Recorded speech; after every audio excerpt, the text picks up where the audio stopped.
মিশিগানে আব্দুল এল সায়েদের জয়, ট্রাম্পের একনায়কত্ব ও কর্পোরেট শক্তির বিরুদ্ধে আমেরিকার জাগরণ। দেখছিলেন শিরোনাম, এবার বিস্তারিত। আমাদের সাথে থাকার জন্য আপনাদের সবাইকে অনেক অনেক ধন্যবাদ। মিশিগান অঙ্গরাজ্যের ডেমোক্র্যাটিক প্রাইমারিতে বর্তমান হাউস প্রতিনিধি হ্যালি স্টিভেন্সকে হারিয়ে প্রগতিশীল নেতা আব্দুল এল সায়েদের বড় জয় যুক্তরাষ্ট্রের মূলধারার রাজনীতিতে নতুন আলোচনার জন্ম দিয়েছে। নিউ ইয়র্ক টাইমসের মতো এস্টাবলিশমেন্ট গণমাধ্যমগুলো এই ঘটনাকে ডেমোক্র্যাটিক পার্টিতে উদারপন্থীদের দখল বা ডেমোক্র্যাটিক সোশ্যালিজমের উত্থান হিসেবে চিহ্নিত করার চেষ্টা করছে। তবে প্রখ্যাত রাজনৈতিক বিশ্লেষক ও সাবেক মার্কিন শ্রমমন্ত্রী রবার্ট রাইক মনে করেন মূল সত্যটি একেবারেই ভিন্ন। দ্য গার্ডিয়ানে প্রকাশিত এক বিশ্লেষণে তিনি দাবি করেছেন এটি কোনো মতাদর্শিক যুদ্ধ নয়, বরং ট্রাম্পের একনায়কত্ব এবং কর্পোরেটদের দৌরাত্ম্যের বিরুদ্ধে মার্কিন জনগণের ক্ষোভের বহিঃপ্রকাশ। বামপন্থার জয় নয়, লড়াকু নেতৃত্বের উত্থান। রবার্ট রাইক তার নিবন্ধে স্পষ্ট করেন, মিশিগানের ভোটাররা এল সায়েদকে কোনো চরমপন্থী ধারণার কারণে বেছে নেননি। তিনি নিজেও ডেমোক্র্যাটিক সোশ্যালিস্ট নন। ভোটাররা তাকে বেছে নিয়েছেন কারণ দেশের এই সংকটকালে তারা ওভাল অফিসের বর্তমান কর্তৃত্ববাদী শাসনের বিরুদ্ধে একজন শক্ত প্রতিপক্ষকে চান। হ্যালি স্টিভেন্স, চাক শুমার বা হাকিম জেফ্রিসের মতো তথাকথিত কর্পোরেট ডেমোক্র্যাটরা ওয়াল স্ট্রিট এবং বিলিয়নিয়ারদের বিরুদ্ধে কথা বলতে অক্ষম, কারণ তারা নিজেরাই কর্পোরেটদের প্রচার তহবিলের ওপর নির্ভরশীল। ফলে রাজনীতিতে অর্থশক্তির যে দুর্নীতির বিস্তার ঘটেছে তা নিয়ে আওয়াজ তোলার সাহস তাদের নেই। কর্পোরেট স্বার্থ ও স্বৈরাচারের আঁতাত।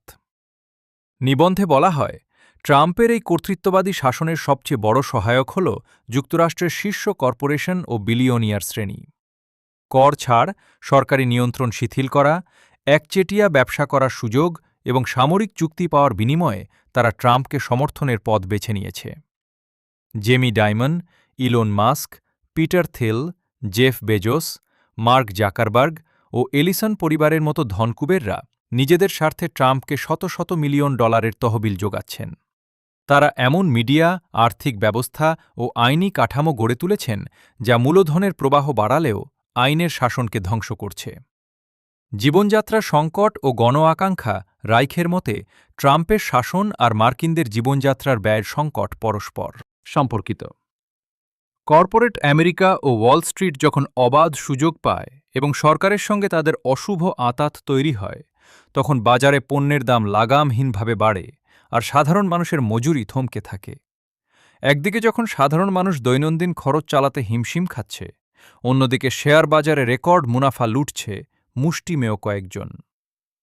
অর্থদাতাদের সামনে বড় প্রশ্ন, মিশিগানের এই প্রাইমারি নির্বাচনে হ্যালি স্টিভেন্সের পক্ষে ডেমোক্র্যাটিক পার্টির মেগা ডোনাররা কোটি কোটি ডলার ঢেলেছিল, যা মার্কিন ইতিহাসের অন্যতম ব্যয়বহুল প্রাইমারিতে পরিণত হয়। কিন্তু ভোটাররা সেই বিপুল অর্থশক্তিকে প্রত্যাখ্যান করেছেন। এই জয় ডেমোক্র্যাটিক পার্টির মেগা ডোনারদের উদ্দেশ্যে একটি বড় বার্তা।